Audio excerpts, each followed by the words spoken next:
TV அதான் sir செல்ல பிள்ளைன்ற மாதிரி பிள்ளை மாதிரி வச்சு என்னைய நல்ல வாய்ப்பு அது ஃபர்ஸ்ட் பர்ஃபார்மன்ஸ். தம்பி காமெடி வேண்டாம், நான் சொல்லிட்டேன். நான் காமெடி பண்ணாத. என்ன ஸ்கில் இருக்குன்றீங்க அவங்ககிட்ட? என்ன அதாவது அதை பற்றி நான் பேச விரும்பல.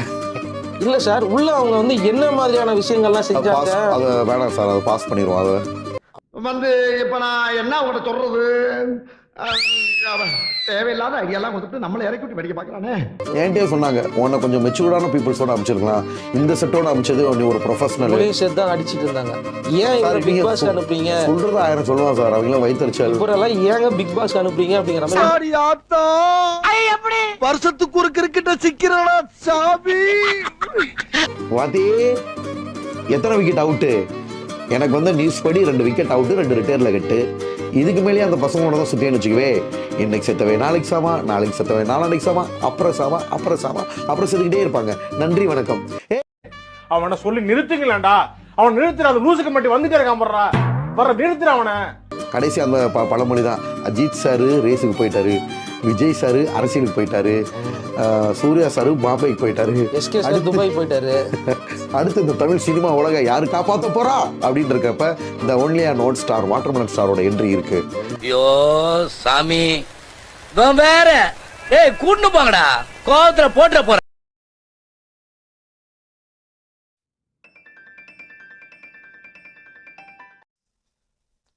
அதான் சார், அவங்கலாம் உங்களுக்கு அப்புறமா ஒருத்தரே உட்கார வச்சு எடுக்கிற இன்டர்வியூ உள்ள ஒரு மாதிரி அன்பு காமிச்சிங்க, வெளில வந்தாங்க. அந்த அன்பெல்லாம் அதெல்லாம் சொல்லவே இல்லைன்றேன் சபரி. அவன் சபரி இன்டர்வியூல ஃபுல்லாவே என்னைய தான் ஃபோக்கஸ் பண்ணியிருந்தாங்க. நானும் பார்த்து விஜய் பார்வதி இன்டர்வியூலயே உங்களை பத்தி பேசவே இல்லை. இல்லை சொல்லுச்சு சார், கலாட்டா ஒரு சில சேனல்ல பார்த்தேன். இந்த மாதிரி அன்னை வந்து பெருசா ஃபோக்கஸே பண்ணலையே. சொல்லுச்சு சார், 2-3 இடத்துல ஃபாரின் போனவனே மாறிட்டாங்க. அப்பெல்லாம் வெளிநாட்டுல வீடு வாங்கினவனே எல்லாம் மாறிட்டாங்க பார்த்தீங்களா சார். அது அன்பா பாருவோட அன்பு வந்து உண்மையான ஒரு அன்பு சார். உள்ளே இருக்கிறப்ப வந்து பார்த்தீங்கன்னா அது சொன்னது உண்மைதான். உனக்கு நான் எனக்கு நீன்ற மாதிரி நாங்கள் 2 பேரும் மாறி மாறி தான் இருந்தோம். ஓகேவா? அதையும் மீறி இப்போ ஒரு பாண்டு தான். விக்ரம் கிட்டையும் இவங்க கிட்டையும் நல்ல பாண்ட் இருந்துச்சு. சபரி கிட்ட ஒரு நல்ல பாண்ட் இருந்துச்சு. வியானா என் மேல நல்ல பிரியமா இருக்கும் சார். ஈவன் கடைசி 15 நாள் ஏன் சார், அதனால கியூட் தானே. அதான் சொன்னேன் சார், சம்திங்ல ஜெனிலியாவா நான் கேட்டேன் சார். அந்த மாதிரி தானே பண்ணிட்டு இருந்தாங்க அவங்க வீட்டுக்குள்ள. வியானாவுக்கு வந்து என்ன ரொம்ப எந்த ஒரு விஷயமா இருக்கட்டும் டக்குன்னு கோவப்பட்டு ஸ்ட்ராங்கா சப்போர்ட் பண்ணும் வியானா. ஈவன் எனக்கு உள்ள கியூட்டா தானே சுத்திட்டு இருந்தாங்க. இல்ல சார், சில விஷயங்களுக்கு அபாண்டம மேல பழி போட வந்தப்பெல்லாம் டக்கு டக்குன்னு போல்டு அடிச்சு ஸ்ட்ராங்கா பதில் சொல்லுச்சு எனக்காக. ஒருவேளை உங்களோட ஃபேனா இருக்கும், ஃபாலோவர்ஸா கூட இருந்திருக்கலாம். இல்ல சார், வந்து முத நாளே இருக்கலாம் சொல்லிச்சு. வந்த முத நாளே வந்துட்டு அண்ணா நீங்கள் நல்லா இருக்கிறதுலே நீங்கள் நல்லா கொஞ்சம் ஃபேமஸ்ஸு, உங்களை சீண்டி விட்டு அவங்க ஃபேமஸாக நினைக்கிறாங்க, அதனால் நீங்கள் கொஞ்சம் பொறுமையாக போங்க. வந்த முத நாளே வியானாவுக்கு, அதாவது யாரா அந்த பையனை ஒரு டாஸ்க் வச்சாங்க. ஜெயிக்கிற குதிரை மேலே ஏறி யார் ட்ராவல் பண்ண நினைக்கிறான்னு வியானாட்ட கேட்டாங்க. அதுக்கு வியானா சொல்லிச்சு, ஜெயிக்கிற குதிரை திவாகரனே, அவர் மேலே உட்காந்து சவாரி பண்ண நினைக்கிறது காணவனத்து. ஏன்னா இவர் டீசெண்டாக போகிறாரு, இவர் எல்லா இடத்துலையும் இவராக போய் வம்புழுக்கிறாரு. இந்த கம்ப்ளைண்ட்டை இது சொன்ன உடனே பிக் பாஸே கூப்பிட்டு பாராட்டினார் சார். நீங்களும் காண கட்டுப்பூச்சிலாம் எழுதிங்க கட்சியில் என்னாச்சு? இல்லை அது அதே மாதிரி அது ஒரு விஷயம். இன்னொரு இன்சிடென்ட் கேளுங்க சார். இருக்கிறதுலையே ஒஸ்ட்டு யாரா அந்த பையன் டாஸ்க்ல திவாகர் பாரு எந்த வேலையும் செய்யாம இருக்காங்க, இவங்களுக்கு பஸ் ஃபேர் கொடுத்தா போதும் அப்படின்னு சொன்னா எல்லாரும் என்னையும் பாருவும் சொன்னாங்க. பட் நாங்க 2 பேரும் தான் கண்டென்ட் கிங் அங்க. அப்ப பிக் பாஸ் என்ன சொன்னார் தெரியுமா? 2 பேர் பிக்னிக் வந்துருக்கீங்களா, அந்த மாதிரிலாம் போச்சு. அப்ப அவர் என்ன தெரியுமா சொன்னார் பிக் பாஸ்? நானே இதை நம்ப மாட்டேனே, மக்கள் எப்படி நம்புவாங்கன்ட்டாரு. அதுல எல்லாரும் பண்ணாருங்க. விக்ரம கேட்டாரு, எதுவுமே அதாவது இவங்களுக்கு காசு கொடுத்தா பஸ் காசு கொடுத்தா போதும், இவங்களுக்கு சம்பளமே கொடுக்க தேவையில்லைன்னா அவனு என்ன பண்ணா திவாகர் பாருன்னு சொன்னான். அப்போ டக்குன்னு என்ன பண்ணாரு விஜய் சேதுபதி சார், ஏன் இந்த டாஸ்க்கு நீ ஒழுங்கா பண்ணல அப்படின்னு கேட்டதுக்கு, இல்லை வாங்கின காசுக்கு மேலே அதிகமாக யார் வேலை பார்த்தாங்களோ அப்படின்றதுக்கு நான் திவாகரை சொன்னேன். டக்குன்னு அடிச்சா சார் பல்ட்டி. அது மாதிரி அவங்களுக்கு வந்து என்னோட வளர்ச்சி, ஈவன் ரேங்க் போட்டிருக்கப்ப திவாகரையும் பாருவையும் என்னை கடைசியில் போட்டு விட்டாங்க. ஏன்னா நம்ம பாப்புலாரிட்டி பப்ளிசிட்டி மேலே அவ்வளோ அவங்களுக்கு நல்லா தெரியுது சார், யார் வெளியில் நம்பர் 1 இருப்பாங்க, யார் வெளியில் லாஸ்ட்டாக இருப்பாங்க. அடுத்த சீசன் கூப்பிட்டா போவீங்களா? கண்டிப்பாக சார். விஜய் டிவி வந்து தாய் வீடு, ரொம்ப செல்ல பிள்ளையாக வச்சுருந்தாங்க சார். அதுக்கப்புறம் பார்த்துருப்பீங்க நிறைய ஷோஸில் நம்மளை தான் வச்சாங்க, நம்ம அதிகமாக ப்ரொமோவில் வந்திருக்கோம், லைவ்ல வந்திருக்கோம், சீசன்னாலே நம்ம சீசன் மாதிரி தான். இதெல்லாம் சொன்னால் வெளியில் வந்து சபரி அதெல்லாம் நான் ஒத்துக்கிற மாட்டேன்னா. பப்ளிக்கு தெரியும் யார் அதிகமாக. சபரிக்கு என்ன சார் தெரியும்? நீங்க சபரின்னு இருக்கீங்க. இல்லை, வெளியில் வந்து சொன்னது கஷ்டமா இருந்துச்சு. இந்த சீசன் வந்து திவாகரால தான் போச்சுன்றது என்னால் ஒத்துக்கிற முடியாது அப்படின்றான். சரி, ஓகே. அவர் ஏதோ லக்கில் ஃபினாலே போயிட்டார் சார். அவரு நீங்க தான் ஃபினாலே வருவீங்க எல்லாம் எதிர்பார்த்தா சார். ஆக்சுவலாக நிறைய பேர் சொன்னது, நானும் பாருவும் ரன்னர் வின்னர் நீங்கள் 2 பேர் தான் போகக்கூடிய ஆமா அதான் இருந்துச்சு. சார். நான் வெளியில வந்தப்போ போட்டேன் சார், டைட்டில் வினர் திவாகர்னு வெளியில வந்து பார்த்ததும் எனக்கு எவிட்டானது கஷ்டம் இல்லை. இவ்வளோ ஓட்ஸோட கொஞ்சம் கஷ்டமா இருந்துச்சு. என்னடா இது நம்மளுக்கு இவ்வளோ பப்ளிக்ல ஊழல் இருந்துச்சு. ஊழல்னு சொல்ல மாட்டேன் சார், மக்கள்கிட்ட நல்லா வரவேற்பு இருந்துச்சு. எனக்கு டைட்டில் முதல் நாள் நீங்க பாத்தீங்களா, எத்தனை நாள் இந்த வீட்டுல இருப்பீங்கன்னு கேட்டதுக்கு எல்லாரும் 100 நாள் சொன்னா. திவாகர் மட்டும் தான் 60 நாள் சொன்னேன். எத்தனை நாள் சொல்லி அமிச்சிட்டாங்களா? 60 நாள் தான் உள்ள இருக்கீங்களா? இல்லை சார், நீங்க எத்தனை நாள் இருப்பீங்கன்னு டாஸ்க் வைக்கிறாரு பிக் பாஸ். எல்லாரும் 105 நாள் சொன்னாங்க, நான் 60 நாள் சொன்னேன். பிக் பாஸ்க்குள்ள போயிட்டு வந்து ஏன்னா எனக்கு ஆக்டிங் ஸ்கில்ல காட்டும், கப்படிக்கணும்ன்ற எய்ம் இல்லை. இந்த மாதிரி வர்றவங்க தான் கப்படிக்கிறதுக்கு தகுதியான ஆள் சார். சார், பிக் பாஸை பார்த்து ப்ரிப்பேரா உள்ள வர்றவங்களுக்கு அங்க ஒன்றும் ஆகல. எனக்கு பிக் பாஸ் பத்தியே தெரியாது, இந்த ஷோவை பத்தி ஐடியாவும் கிடையாது. நான் யதார்த்தமா உள்ளுக்குள்ள நுழைஞ்சேன். பட் மக்களோட டைட்டில் வினர் ஆயிட்டோம் நம்ம. என்னைக்காவது யோசிச்சிங்களா செவரேறி குச்சி ஓடிடலாம்ப்பா, தலைவலி தாங்க முடியல? போல்டான ஆள் சார், அதெல்லாம் ரொம்ப ஸ்ட்ராங்கா நின்று ஈஸியா ஹேண்டில் பண்ணி. சோறு வேற சரியில்லை உள்ள. எல்லாத்தையும் ஃபேஸ் பண்ணி தான் இருந்தேன். என்ன எனக்கு டாக்கிங் ஆகும். என்னோட ஒரே வீக்னஸ் என்னோட டாக்கு. இப்போ கூட கடைசி வரைக்கும் அப்பா அம்மா ஞாபகமே வரல. அதான் எங்க அப்பா திட்டினாரு, ஏன்டா வீட்டில் எங்க வேற சொல்லலை. உண்மையிலே சார், அவனை நினைச்சு எனக்கு அப்படியே எவிக்ட் ஆன உடனே போனை கொடுக்கல. பார்வதி கண்ணில் ஏன் குத்தி விட்டாங்க திடீர்னு? கண்ணெல்லாம் வீங்கி போய் அன்எக்செப்டட் சார், அன்எக்செப்டடா கேம்ல நடந்தது. அப்புறம் என்னாச்சு? அவங்க அந்த கண்ணு அப்புறம் காம்ப்ரமைஸ் ஆயிட்டாங்கல்ல? இல்ல காம்ப்ரமைஸ்ல ஏதாவது பாதிப்பு? அதெல்லாம் ஐஸ் வச்சோட டாக்டர்ஸ் உள்ளே இருக்காங்கல்ல, கேர்லாம் பண்ணி சரியாயிருச்சு. அப்புறம் அப்படியா? அதான் அன்னைக்கு அவ்வளோ பயங்கரமா வீங்குற அளவுக்கு என்ன நடந்துச்சுன்னு கேட்டேன். யூஸ்வலா வந்து அந்த இடம் சென்சிட்டிவான இடம் சார். விளையாடுறப்ப லைட்டா பட்டாலும் தெரிஞ்சுதான் குத்துனாரா இல்ல ஆளுக்கு ஒன்று குத்தி விட்டாரா? சார். சார், சபரி வந்து அப்படிலாம் உண்மையான ஒண்ணு இருக்குல்ல, வேணும். சபரி எட்டி ஒன்று விட்டாரு தெரியுமா பார்வதியா? அதெல்லாம் விளையாட்டுக்கு சார். ஜம்ப் பண்ணி சார் குறி வச்சு அடிச்ச மாதிரி இருந்தது சார். நம்ம மீம்ஸ் கிரியேட்டர் இருக்காங்களே, ஏதாவது ஒன்று வீடியோவே வந்தது சார். இல்ல சார், அதாவது சபரி பேசின்னு இருப்பாரு, இவங்க வந்து சபரியை வந்து விளையாட்டுக்கு வேணும்னு அடிச்சேன்னு சொன்னா சார். உடனே அதுதான் அப்படி சார். அதாவது சபரியை இவங்க ஃபர்ஸ்ட் எட்டி விட்டாங்க சார். நீ என்ன கிக் பண்ணு அப்படின்னாங்க. அங்க நின்னாரு. அப்படியே பார்க்கும்போதோ அங்க பார்வதி நிக்க வைக்கும் போதே கவுண்டர் பண்ணி செந்தில ஒரு பொசிஷன்ல நிக்க வைப்பாரு பாருங்க, அதே மாதிரி பொசிஷன்ல நிக்க வச்சு எட்டி ஒன்று விட்டா மாதிரி இருந்தது. அப்படியே பறந்து போய் விழுந்தாங்க சார். அதெல்லாம் நல்லா பையன் சார், அப்படிலாம் பண்ண மாட்டான் சார். அப்படியா? அப்ப எட்டி விட்டது விளையாடுற உள்ளுக்குள்ள சார். உள்ளுக்குள்ள விளையாடுறதெல்லாம் விளையாட்டா என்ன சார்? நீங்க சில நேரம் அவங்களே வெறித்தனமா விளையாடுவாங்க. நானே சத்தம் போடுவேன், விளையாடுறதுக்கு ஒரு லிமிட் இருக்கு, என்னடா அப்படி விளையாடுறீங்க அப்படின்ட்டு. விளையாட்டு கேம்ஸ் நாள் ஃபுல்லா உட்காந்துருக்கோம், டக்குன்னு சும்மா. பார்வதி கமருதீன் கல்யாணம் பண்ண போறாங்களா? காதலா? இது உண்மையா? இது சொல்லி அவங்களுக்கு லவ் பண்றாங்க சார். கல்யாணம் எதுவும் அப்டேட்ஸ் எதுவும் எனக்கு எந்த அப்டேட்ஸ் இது வரைக்கும் கிடைக்கல. இன்விடேஷன் உங்களுக்கு ஏதாவது வந்துச்சா? இன்விடேஷன் இருந்தா எனக்கு நான் இல்லாம எப்படி உங்ககிட்ட சொல்லிட்டாங்களா வெளியில? கமருதீனுக்கு எனக்கு ரொம்ப பிடிக்கும். கமருதீன் உங்களுக்குள்ள பெருசா பஞ்சாயத்து எல்லாம் ஒண்ணும் கிடையாது. ஏன் ஆரம்பத்துல இல்ல சார், அது மத்தவங்க கிட்ட இருந்த மாதிரி பஞ்சாயத்து இல்லைன்ற நான் இல்ல. போக போக நம்மளோட ரியல் கேரக்டரை பார்த்து பிடிச்சிக்கிச்சு சார் கமருதீனுக்கு. கடைசியில என்ன பண்ணாட்டி இவரெல்லாம் இல்லாட்டி என்ன சோ கமருதீன் ஏன் கோவப்படுறாப்புல? பயங்கர கோவம் வருது கமருதீன். பாவம் சார். அவரு நீங்க மிளகாத்தூள் வேற உள்ள வரலன்றாங்க. மிளகாத்தூள் சாப்பிடாததுக்கு முன்னாடி நானே கோவப்படத்தானே செய்யறேன். என்ன ஒண்ணு சொல்றேன், உங்களோட கோவக்காரா இருக்காரு சார் அவரு. நீங்களே கோவக்காரனா? உங்களோட பயங்கரமான நியாயம் இருக்கும். என்னோட கோவத்துல நியாயம் இருக்கும். நியாயத்துக்காக மட்டும் தான் குரல் கொடுப்பேன். அவரு கோவத்துல நியாயம் இல்லைன்றீங்களா? அப்படி சொல்லல, கோவம்னு சொல்றீங்களே, அதுக்காக சொல்ல வந்தேன். அவங்க தங்கச்சின்னா உங்களுக்கு மச்சான் தானே? யார் சார்? பார்வதி. 2 பேருமே அவனே கொடுக்க மாட்டேன்றீங்க. தம்பியா தான் சார் பேசுறேன் அவன்கிட்ட. அப்படியா? இருக்கிற எல்லாருமே என்ன விட சார், சபரி என்னை விட 1 வருஷம் தான் வித்தியாசம். சபரி நான் 88, சபரி 90 டேட்டா பர்த். மற்ற பசங்களாம் 90, 92 அவ்வளோதான். எல்லாம் 2-3 வருஷத்துல தான் வித்தியாசம். எங்க இருக்கிறதுலே சின்ன பசங்கன்னா துஷார் தான் சின்ன பையன்.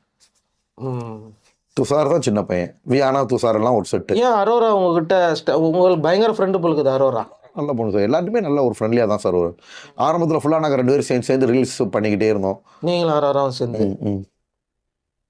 அரோரா ஃபினாலே வரைக்கும் வந்துட்டாங்க பார்த்தீங்களா? என்ன ஸ்கில் இருக்குன்றீங்க அவங்ககிட்ட? என்ன அதாவது அதை பற்றி நான் பேச விரும்பல. இல்லை சார், உள்ள அவங்க வந்து என்ன மாதிரியான விஷயங்கள்லாம் செஞ்சாங்க? அதை வேணாம் சார், அதை பாஸ் பண்ணிடுவோம். அதை அப்படியா? சரி, நான் என்ன சொல்கிறேன் அப்படின்னா, இப்போ எனக்குள்ள ஒரு டேலண்ட் இருக்குல்ல, இந்த பிக் பாஸ் வீட்டுக்குள்ளே நான் வந்து நான் சொல்கிறேன் சார், நான் இந்த கேம்ஸ் எல்லாம் விளையாடினேன் சார் கடவுள் ஒரு வாய்ப்பு. சார், இந்த டாஸ்க்லாம் நான் வின் பண்ணேன் சார், அதனால நான் அடுத்த லெவலுக்கு போயிட்டேன். ஓகேவா? சொல்கிறது புரியுதா உங்களுக்கு? சார், நான் உள்ளே வந்து நிறைய காமெடி பண்ணேன். காமெடி பண்ணதுனால ஆடியன்ஸ் எனக்கு பிடிச்சிச்சு, உள்ளே உட்கார வச்சிருக்காங்க. சார், நான் உள்ளே வந்து கடைசி வரைக்கும் ஃபைட் பண்ணேன் சார். ஆனால் அவங்களே சொல்கிறாங்க, நீங்க ஒரு ஆடியன்ஸா நான் உள்ள போனது நீங்க என்ன சார் நினைச்சீங்க? ஒரு எவ்வளவு நாள் மல்டி டேலண்ட் பர்சன் அவர் உள்ளே போயிட்டாருன்றேன். ஓ பரவாயில்ல. உள்ள போனா reels நீங்க என்ன நினைச்சீங்க? உள்ள போய் ஒரு ரொம்ப நாள் இருப்பார் நினைச்சீங்களா? எப்படி இல்ல, சார்? நினைக்கல. முதல் நைட்டே சுத்து போட்டாங்க. மறுநாள் கார்ல கண்டிப்பா பஸ் ஏறி வீட்டுக்கு போயிட்டு இருப்பீங்கன்னு நினைச்சேன் நான். அப்புறம் தொடர்ந்து இருக்கிற ஒட்டி எப்படி இருந்துச்சு? தொடர்ந்து இருக்கும்போது என்ன இருந்துச்சுன்னா, இது சே பாடு பயங்கரமா இருக்கேன்னு பார்த்தேன். நான் எதிர்பார்க்கல. நான் என்ன எதிர்பார்க்கல சார்? இவ்வளவு நாள் இருப்பீங்கன்னு எதிர்பார்க்கல. ஆமா. ஏன் சார்? ஏன்னா உள்ள அவ்வளவு சண்டை நடக்குது, தினம் கரெக்ட். அதான் நான் ஒத்துக்கிறேன். சண்டை நடக்குது. எங்கேயோ ஒரு இடத்துல வந்து டாப் கையில போதோ யாருன்னா போதோன்றது தெரியல. உள்ள கொஞ்சம் அப்படியே வெறி ஆயிட்டாப்ல எல்லாருமே. ஏன் வெறி ஆயிட்டாங்கன்னு தெரியல. ஆக்சுவலா ஏன் வெறியானாங்க சார்? எனக்கு தெரிஞ்ச வரைக்கும் எந்த வருஷம் அந்த இடம் அந்த மாதிரி ஒரு இடமா இல்ல, அதாவது மெச்சூரான பர்சன்ஸ் நிறைய இந்த வட்டம் கொஞ்சம் மெச்சூர்டு கம்மி. சரி, உங்களுக்கு அங்கே எப்படி டைம் பாஸ் ஆகுது? ஆக்சுவலாக காலையில இருந்து நைட் வரைக்கும் இப்படி இருந்தால் தான் பண்ணுவீங்க? நான் தான் உட்காந்து ஆக்டிங். இப்போ வேலை ஓடிடும் சார், எங்களோட வேலை டாஸ்க் இருந்துகிட்டே இருக்கும் சார். திடீர்னு எல்லாரையும் பிக் பாஸ் எல்லாரும் லிவிங் ரூம் என்னங்க டாஸ்க்? லெமன் அந்த ஸ்பூனு அந்த மாதிரி தான் இருக்குது. மியூசிக்கல் சேரு சார். சார்டா சொல்றீங்களா சார்? உள்ள என்ன தெரியுமா நடந்துச்சு? ஃபர்ஸ்ட் வாரம் தண்ணி டாஸ்க். ஒரு நாள் இருக்க முடியாது, ஒரு வாரம் ஃபுல்லா என்ன சொல்றது, டாய்லெட் தண்ணி குடிப்பீங்க தானே? நைட்டு டாய்லெட் போக தண்ணி இல்லை, குளிக்க தண்ணி இல்லை, சாப்பாடுக்கு. 2வது வாரம் வந்து நம்ம ஊர் ஜனங்க வந்து குடம் வச்சுக்கின்னு எத்தனை கிலோமீட்டர் ரெண்டுலாம் தண்ணி எடுக்கிறாங்க. நீங்க வேற இதெல்லாம் ஒரு தண்ணி குடிக்கிற மேட்டரை சொல்லி. தண்ணி வரும், கொஞ்சமா வரும், அதுதான் குடிக்க முடியாது. 10-15 கிலோமீட்டர்லாம் தாண்டி ஒரே ஒரு குடம் எடுத்துன்னு வர்றாங்களா இருக்கிறாங்க சார். உங்களாவது குடம் எடுத்துட்டு வர்றாங்க, நாங்க குடம்லாம் எடுக்க முடியாது. தண்ணி இருக்காது. நான் என்ன பண்ணேன், எனக்கு அது ஒரு பெரிய டாஸ்கா. நான் என்ன பண்ணேன் சார், போங்க சார் அங்கிட்டு. டாய்லெட் போக தண்ணி இல்ல, டாய்லெட் போக தண்ணி இல்லைன்னா என்ன பண்ண முடியும்? உங்களுக்கு குளிக்க தண்ணி இல்லைன்னா பப்ளிக் டாய்லெட் யூஸ் பண்ணீங்கன்னா, அப்போ பப்ளிக் டாய்லெட் ஆல்ரெடி ஒரு டாய்லெட்ல தான் 20 பேர் போயிட்டு இருக்கோம், அதுக்கு பஞ்சாயத்து. ஓகேங்களா? நான் என்ன பண்ணேன்னா, என்ன தண்ணியா சொல்றீங்கன்ற சைடுன்னு போய் ஸ்விம்மிங் பூல்ல இருக்க தண்ணி எடுத்துட்டு வந்தேன். லாக் பண்ணிட்டாங்க. இதெல்லாம் தப்பாச்சே. நம்ம எல்லாம் தண்ணி இந்த ஸ்விம்மிங் பூல்ல தண்ணி மீறிட்டீங்க, நீங்க விதிகளை மீறிட்டீங்க. கரெக்டா? அதனால அதை கண்டுபிடிச்சான். எல்லாம் இருக்கிற எல்லாரும் மறுநாள் கேட்ச் பண்ணிட்டு அந்த தண்ணி எடுக்க கூடாது. சபரிதான தண்ணி இன்சார்ஜ் அதை போட்டு கொடுத்துட்டாங்க. அவங்க பண்ண நான் வெளியில வந்து சிரிச்சது சார். கனி மேடம் ஏன் எவிக் பண்ணாங்க? கனி மேடம் எல்லாரும் உங்களுக்கு நல்லா சொல்லுவாங்கல்ல, சோறு போட்டு வளர்த்தவங்களை வந்து நீங்க முதுகுல குத்திட்டாங்களா? அந்த மாதிரி உங்களுக்கு எல்லாரும் பார்த்து கஷ்டப்பட்டு சார். அவங்க ஆல்ரெடி ரொம்ப நாள் இருந்துட்டாங்கல்ல. கனியக்கா ரொம்ப நாள் தானே இருந்ததே அதிகம்ன்றீங்களா? அப்படி சொல்லல. ஓகே, அவங்க இவ்வளவு நாள் இருந்தாங்க. இது பிக் பாஸ் பொறுத்த வீட்டு சோறு போட்டவங்களை மறக்கக்கூடாதுல்ல சார். அப்பெல்லாம் இல்லை சார். பிக் பாஸை பொறுத்த வரைக்கும் டாஸ்க்கு நாமினேஷன்ல குத்தியே ஆகணும். ஓகேங்களா? அவங்களுக்கு அக்காவுக்கு லக்கு 6 வாரம் நாமினேஷனே. அவங்கள மட்டும் எல்லாரும் டார்கெட் பண்ணிட்டே இருக்கீங்க. யாரு? கனி மேடம் வந்து எல்லாரு கூட ஃபேக்கா பழகுறாங்க, இது ஓட்டுக்காக இப்போ எல்லாருக்கிட்டையும் பேசுறாங்க அன்பா அப்படின்லாம் சொல்லிட்டு இருந்தாங்க. உண்மையாதான் எல்லாருக்கிட்டையும் பேசுறாங்க, உள்ள வந்து சூழ்நிலைகள். எனக்கு தெரிஞ்சு அவங்க எல்லாருக்கிட்ட உண்மையான தானே பேசியிருந்தாங்க. எல்லாருக்கிட்டையும் நல்ல சாப்பாடு. இப்போ யோசிச்சு பாருங்க, இப்போ அவங்க சமைக்கலன்னா உங்க நிலமெல்லாம் என்ன ஆயிருக்கும்? சமையல் எல்லாருமே கலந்து அரிசி அப்புறம் தண்ணி தான் வாயில ஊத்திக்கணும். உண்மைதானே? எனக்கு தெரிஞ்சு அங்க ஓரளவுக்கு சமைக்க தெரிஞ்சவங்க.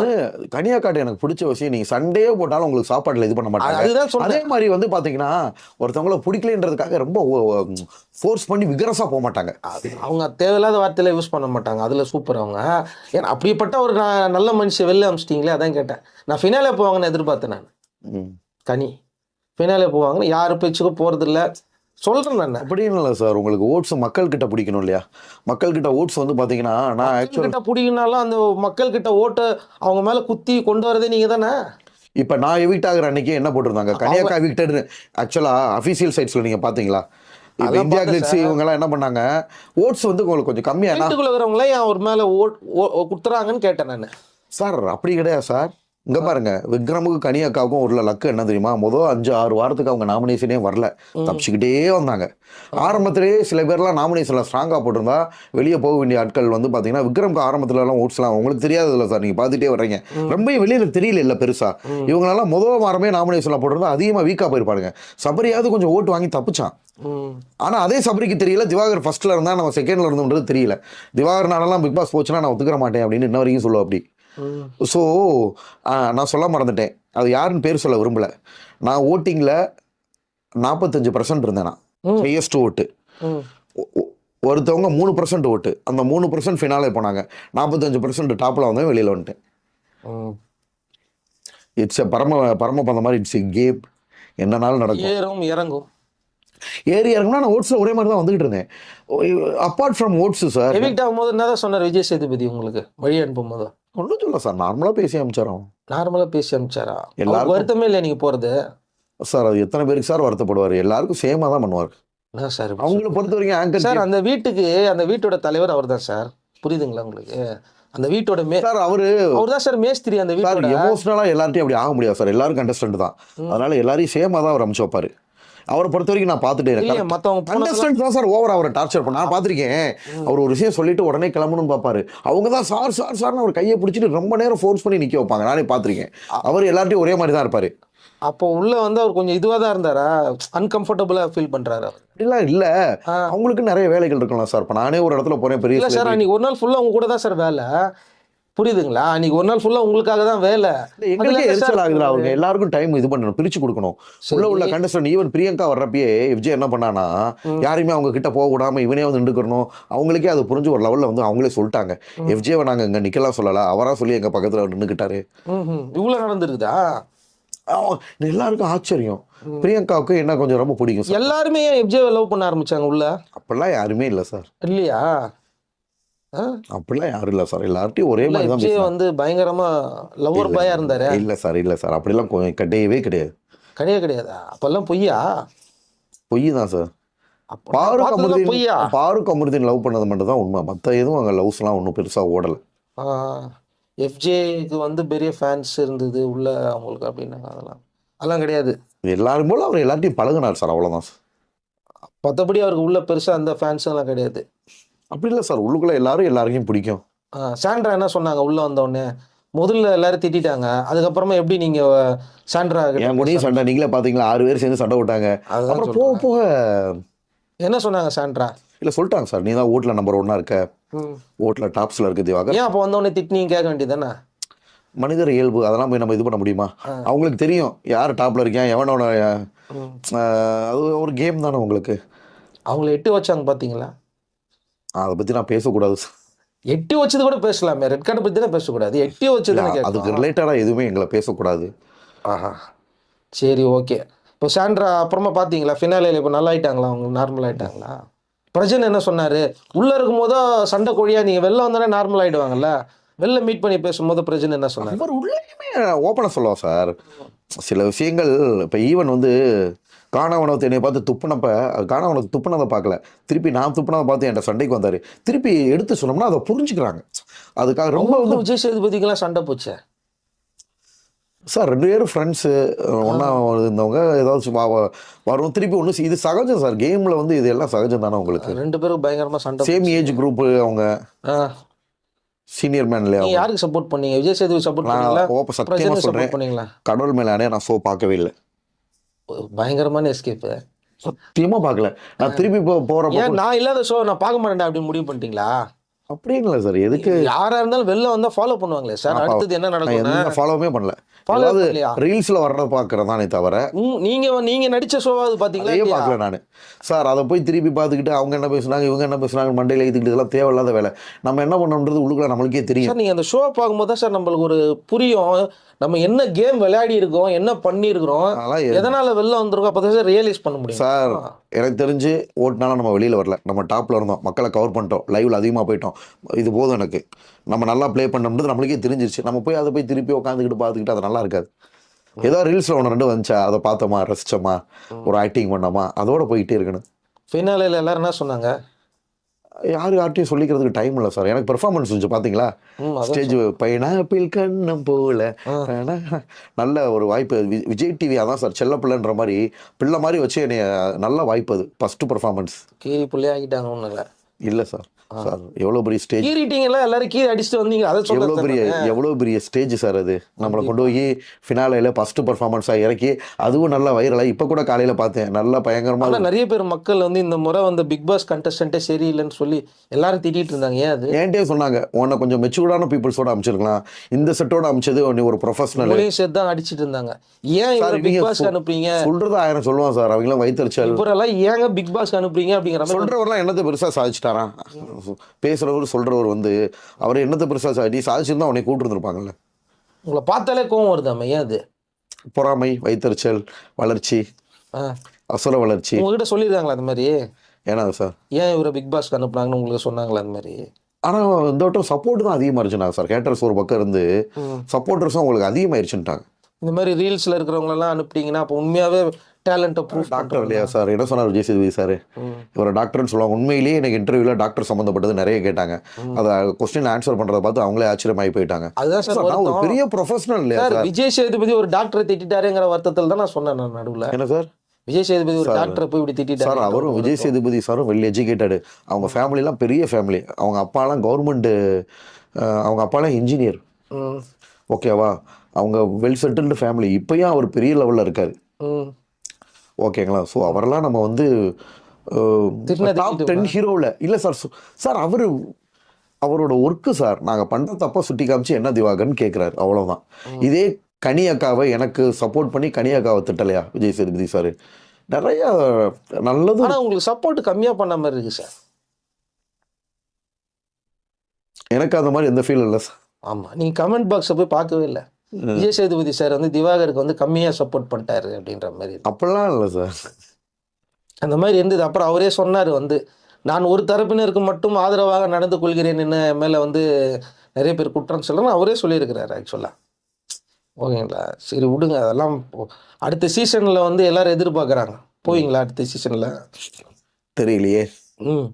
ஏன்னா ஒரு சீசனில் வந்து இன்னொரு சீசனில் வந்துருக்காங்க. வனிதா விஜயகுமார் பார்த்தீங்களா? 3 சீசன் வந்திருக்காங்க அவங்க. என்ன சார் சொல்கிறீங்க? பேக் டு பேக் வந்து அதுதான் பிக் பாஸ் பார்க்கணுன்றது. 3 சீசனுக்கு அவங்கள கூப்பிட்டாங்க டிஆர்பி இல்லைன்னு. அவங்க போகும்போதெல்லாம் டிஆர்பி எகிரும், எங்கேயோ போயிடும், டாப்பு நம்பர் 1ல் இருக்கும். 3 தடவை இப்போ வந்திருக்காங்க அவங்க. 3 தடவை 2 தடவையா? 2 தடவை நான் நினைக்கிறேன். 2 இல்லை சார், ஒரு சீசனில் தான் 2 என்ட்ரி போயிருக்காங்க. 2 தடவை போயிருக்காங்க அவங்க. தெரியுமா உங்களுக்கு? Record break. அவங்க என்னைக்கு வர்றாங்களோ அன்னைக்கு வந்து டிஆர்பி பயங்கரமாயிடும். அதனால வந்து அடுத்த சீசன் போறதுக்கான வாய்ப்பு இருக்குது உங்களுக்கு. புதுசாக ஒரு கதை சொல்றீங்களே சார்? சார் இருக்கு, அதுக்குதான் நீங்க பிக் பாஸ் பாருங்கன்னு சொல்லுங்க. உங்க ஃப்ரெண்ட்ஸ் கிட்ட போய் கேளுங்க. தெரியல, அப்படி ஒரு வாய்ப்பு கிடைச்சு. வனிதா மேடம் 2 தடவை போயிருக்காங்க. அப்படி வாய்ப்பு கிடைச்சிச்சுன்னா அதை நல்லபடியா பயன்படுத்திக்கிறோம். என்ன பண்ணுவீங்க அடுத்த முறை? என்ன மாற்றம்? எதுவுமே பிளானா போக வேணாம் சார். என்ன பொறுத்த வரைக்கும் நீ எதுவும் திட்டமிடாத. நீ யாரு, போ விளையாடு, உனக்கு என்ன தெரியுமோ அதை செய், அவ்வளவுதான். அதுல நம்ம அடுத்த முறை கல்யாணம் மாப்பிளையா போவீங்க தெரியலையே சார். கல்யாணம் எல்லாம் ஆயிடும். அதுக்கப்புறம் எங்க மனசு இருக்க போகுது? வீட்டுக்குள்ள வந்து புலம்ப வேண்டியதுதான். வீட்டில் விட்டு வந்துட்டோமே. இப்போ ஜாலியாக இருக்கிறீங்க, ஃப்ரீயாக இருக்கிறீங்க. அங்கே போச்சுன்னா மனசு இங்கே இருக்கும்ல. வீட்டுக்குள்ளே எல்லாரும் அழுதாங்க பார்த்தீங்களா? எல்லாரும் வீட்டை விட்டு வந்துட்டேன். அதெல்லாம் நான் ரொம்ப பார்க்கல, எதுவுமே பார்க்கல. என்னங்க நீங்கள் இப்படி பண்ணிட்டீங்க? நீங்கள் அப்புறம் எப்படி தான் ரிப்ளை கொடுப்பீங்க? நீங்கள் பார்த்ததுன்னு உங்களுக்கு தெரியும் உங்களை பற்றி யாரெல்லாம் திட்டி பேசியிருக்கிறாங்கன்னு. அதை பார்த்து என்ன சார் பண்ண போகிறோம்? நம்ம அடுத்த வாய்ப்புகளை தேடி நடந்துட்டு போகிறோம். விஜய் பார்வதியே உங்களை நிறைய இடத்துல கலாய்ச்சிருக்காங்களா? அது தெரியுமா? அதனால தான் உங்களை இவ்வளோ நேரம் கேட்டுட்டு இருக்கேன். பாத்தீங்களா? உண்மையான அன்பா இருந்துச்சு சார். நான் அதை திட்டிருப்பேன், அது என்ன திட்டிருக்கோம், இதெல்லாம் சகஜம் தானே. என்ன சார், நாங்க 2 பேரும் மாத்தி திட்டிப்போம். இது ஏதோ காமெடி மாதிரி இருக்குது. உண்மைதான் சார், அதுதான் சார் அன்பு சார். ஒரே வீட்டுல கணவன் மனைவி இருந்தாலுமே சண்டை தான் போடுவாங்க, கருத்து வேறுபாடு வரும். பட் யாரையும் விட்டு கொடுக்க மாட்டாங்க. அண்ணன் தங்கச்சி கடையில சண்டை வரும். சண்டைன்றதுக்காக, கருத்து வேறுபாடு வர்றதுக்காக யாரையும் விட்டு கொடுக்க மாட்டாங்க. அதுதான் பாண்டு. பார்வதி தங்கச்சின்றதுக்காக பாரு என்ன பேசாம இருக்காது. நானும் பாரு தங்கச்சின்றதுக்காக பாரு எதுவும் பேசாம இருக்க மாட்டேன். அப்ப தாய் மாமா நீங்க தான் காது குத்த போறீங்கன்னு தெரியுது. பாருவோட குழந்தையா பாப்பா, அப்படி ஒரு நல்ல வாய்ப்பு கடவுள் புண்ணியத்துல சீக்கிரம் அதுக்கு கல்யாணம் ஆகி பிள்ளை பிரச்சனை முதல் ஆள போய் அவங்க அமெரிக்கால செட்டில் ஆயிட்டாங்க. நீங்க அமெரிக்கால தான் போய் காது குத்துற மாதிரி இருக்கும். போங்க. சரி, ஓகே. எனிவே நீங்க வந்து அடுத்தடுத்து படங்கள் பண்ணுங்க, நிறைய படங்கள் பண்ணுங்க. மக்கள்கிட்ட போயிட்டோம், மக்கள் பார்த்து எல்லாருமே இதுவும் ஆகட்டும், ஏதோ ஒன்று ஆகட்டும் எல்லாரும். என்ன சொல்கிறீங்க? ஏன்னா இங்கே வந்து கமெண்ட் வந்துட்டு தானே இருக்குது. அதுதான் நான் சொன்னேன். சாதாரண திவாகரான நீங்கள் பிக் பாஸ் திவாகராக வந்துட்டீங்க. என்ன கப்பு தான் மிஸ் ஆயிடுச்சுல. அதனால் ஒன்றும் இல்லை சார், மக்களோட மனசில் போய் நின்றுட்டோம் சார். எத்தனை பேருக்கு சார் டைட்டில் வினரை தெரியும், இல்லை பெட்டி எடுத்தவங்கள தெரியும், ரன்னரை தெரியும்? நீங்க முயற்சி பண்ணீங்களா, அவங்களே வந்தாங்களா பிபி வாய்ப்பு? அவங்க கூப்பிட்டு நம்மளாம் முயற்சி பண்ணிலாம் போக முடியாது சார். ம். அவங்க கூப்பிட்டனால தான் போக முடிஞ்சுச்சு. ஏன்னா யார் கண்டக்ட் பண்ணுறாங்க, என்ன நடக்குதுன்றது யாருக்குமே தெரியாது. ம். நம்ம முயற்சி பண்ணி போக முடியாது. ம். முதல்ல வீட்டுக்குள்ள போகும்போது எப்படி இருந்தது பார்க்கறதுக்கு? ஹாப்பியாக இருந்துச்சு சார். ஃபஸ்ட்டு கண்டஸ்டண்டாக போனது ரொம்ப பெருமையாக இருந்துச்சு. நான் தான் ஃபஸ்ட்டு கண்டஸ்டன்றது எனக்கே தெரியல. ஆனால் முன்னாடியே வதந்திகள் வந்துச்சு, இவர் தான் ஃபஸ்ட்டு கண்டஸ்டன்ட். எப்படி தான் அது பரவுச்சுன்னு எனக்கே தெரியல. எனக்கே தெரியாது நான் ஃபஸ்ட்டு கண்டஸ்டன்ட். அதுவும் என்னோட கேரவேனா ஹீரோன்னு போட்டு அமிச்சாங்க. எனக்கு ரொம்ப ஹாப்பியாக இருந்துச்சு. பரவாயில்லடா, ஃபஸ்ட்டு கண்டஸ்டண்டாக போகிற சுகமே தனி அப்படின்ட்டு. இன்னமும் நான் மறுத்தட்டி எல்லாருன்னு சொல்லுவேன், இந்த வீட்டுக்குள்ளே ஃபஸ்ட்டு காலடி எடுத்து வச்சது நான் தான் ஃபஸ்ட்டு கண்டஸ்டன்ட், நீங்கள் என்னடா சொல்கிறது தான் கேட்பேன். 15 நாள் கழிச்சு வந்ததும் இவங்க நாங்கள் ஆல்ரெடி ஒரு 70-80 நாள் இருந்துட்டோம், நீங்கள் 50 நாள் தான் இருந்தீங்கன்ற மாதிரி ஒரு தாட்டில் ஒரு சிலர் இருந்தானுங்க. பிடிச்சி கட்டி ஏறி விட்டேன் சார். அப்புறம் ஐயா சாமி, இந்த ஃபஸ்ட்டு வீட்டுக்குள்ளே வந்தது நான் தான், இந்த இடத்த அதிகமாக யூஸ் பண்ணது நான் ஒரு வைரல் கண்டென்ட்டு, பிக் பாஸ் எனக்குன்னு ஒரு இது இருக்குது, என்ன நீ எப்படி நீ இப்படிலாம் சொல்லலாம்னு சொல்லிட்டு அப்புறம் ஒரு ரவுண்டு வாங்கினேன் சார். வெளுத்து வாங்க. விஜய் சேதுபதி மாதிரி நடிச்சு காட்டுங்க. விஜய் சேதுபதி சார் மாதிரியா? விஜய் சேதுபதி சார் மாதிரி அப்படின்னு பார்த்தீங்கன்னா அந்த மாஸ்டர் படம் பவானி. நடிச்சு காட்டுங்க. இல்லை, வேறு ஏதாவது சீன் பண்ணுவோம். ஏன்னா மாஸ்டர் படம் நிறைய பண்ணிட்டோன்னு நினைக்கிறேன். அப்படிங்களா? அப்படி தானே? இல்லை நான் பண்ணவா? பரவாயில்ல, பண்ணுங்க. வாத்தி எத்தனை விக்கெட் அவுட்டு? எனக்கு வந்து நியூஸ் படி 2 விக்கெட் அவுட்டு, 2 ரிட்டையரில் கட்டு. இதுக்கு மேலேயே அந்த பசங்களோட தான் சுற்றின்னு வச்சுக்கவே, இன்னைக்கு செத்தவை நாளைக்கு சாமா, நாளைக்கு செத்தவை நாளானைக்கு சாமா, அப்புறம் சாமா, அப்புறம் செத்துக்கிட்டே இருப்பாங்க. நன்றி வணக்கம். ஏய் வாத்தி. அப்புறம் நான் பிறந்தப்ப குப்புறப்படுக்கலையா, மட்டமல்லாக்க படுத்திருந்தேனா. விஜய் பாரு இது மாதிரி நடிச்சு காட்டுங்க. விஜய் பருவா அண்ணே தெரியுனே, நீ யாரு, எப்ப என்ன பண்ணுவ தெரியுனே, நிப்பாட்டுனே. கம்முருதின்னு ஒரு கேரக்டர். பரவாயில்ல, விக்கல்ஸ் விக்ரம் விக்கல் சீக்கிரமா அவன் என்ன பண்ணுவான்? திவ்யா மாதிரி நடிச்சு காட்டுங்க. திவ்யா மாதிரியா? திவ்யா மாதிரி என்ன சொல்ல? Hi waters. வியானா மாதிரி? உங்களெல்லாம் நான் ரொம்ப வியானா என்ன சொல்லும்? வியானா அண்ணே என்னது இது? இப்படிதான் கூப்பிடும் எல்லாரையும். அப்படியா? சரி, ஓகே. உங்களுடைய வெற்றி பயணம் தொடர இதுக்கப்புறமா என்ன பயணத்துக்கு போகலான்னு இருக்கிறீங்க? சினிமா தான் சார். சினிமா படங்களில் நடிக்க வேண்டும். ஓகே, டைரக்டா. அது ஒரே ஒரு விஷயம் சார், இது கடவுள் கொண்டு வந்த பாதை, யாராலையும் தடுத்து. இதை மட்டும் நான் சொல்லி முடிச்சுக்கிறேன். தடுக்க முடியாது. அதாவது கடவுள் கொண்டு வந்த பாதை. நான் வந்து ஃபிசியோதெரப்பி டாக்டர், ஹாஸ்பிட்டல் கட்ட பிளான் பண்ணிக்கிட்டு இருக்கேன். ஆல்ரெடி நான் ப்ரொஃபஷனில் பெரிய கிங்கு. நான் ஒரு ஹாஸ்பிட்டல் கட்டலைன்னா சினிமாவோட அதில் நான் நிறைய சம்பாரிச்சிட்டு போயிடுவேன். பேரும் புகழ் உங்களுக்கு தெரியாததில்ல. பட் கடவுள் உனக்கு நம்மளோட படைச்சதான நோக்கத்தை இப்போ கொண்டு வராருல்ல சார். ஒருத்தங்களும் ஒரு விதமாக படிச்சிருப்பாங்க. படிப்புக்கு டாக்டராக ஒரு 15 வருஷம் ப்ராக்டிஸ் பண்ணோம். அடுத்த லெவல் நீ இந்த மாதிரி ஒரு ட்ராவல் பண்ணுன்னு நம்மளை கொண்டு வரார் வேலை. ஸோ அந்த கடவுள் கொண்டு வர பாறையை யாரும் தடுத்து நிப்பாட்ட முடியாது. அது அப்படியே போகும். இன்னும் அடுத்த வருஷம் நீங்கள் என்னை இன்டர்வியூ எடுக்கிறப்ப நான் எந்த லெவலில் இருப்பேன்றது எனக்கு தெரியல. சீசனில் இருப்பீங்க. படத்தில் போய் அதையும் இதாகிட்டோம்னா சார் தெரியலையே, எப்படி என்ன போகுதுன்னு தெரியலையே. பாருங்க உங்க டேட்டு டைம்லாம். இப்போ எஸ்கேனா வந்துட்டாரு, இவங்க வந்துட்டாரு. கடைசி அந்த பழமொழி தான். அஜித் சாரு ரேஸுக்கு போயிட்டாரு, விஜய் சாரு அரசியலுக்கு போயிட்டாரு, சூர்யா சாரு பாம்பேக்கு போயிட்டாரு, எஸ்கே சார் துபாய் போயிட்டாரு. அடுத்து இந்த தமிழ் சினிமா உலக யாரு காப்பாற்ற போறா அப்படின்னு இருக்கப்ப இந்த only and one star watermelon ஸ்டாரோட என்ட்ரி இருக்கு அப்படின்ற மாதிரி சொல்ல முடியாது சார். யாரு கண்டா அப்படியும் கூட வரலாம் இல்லையா? என்ன சார் பண்ணுறது? அது மதுரை மீனாட்சி தாயி கலைத்தாயோட கையில் இருக்குது. எனக்கு தெரிஞ்சு மதுரையிலேருந்து ஒரு பெரிய மாஸ் என்ட்ரி ரொம்ப நாளாக இல்லை. மீனாட்சி தாயோட அருளால் உங்களுக்கு இது எந்த லெவல் என்ட்ரி இருக்கும் அப்படின்றது என்னால் சொல்ல முடியல. நன்றி சார். நன்றி. ஓகேவா?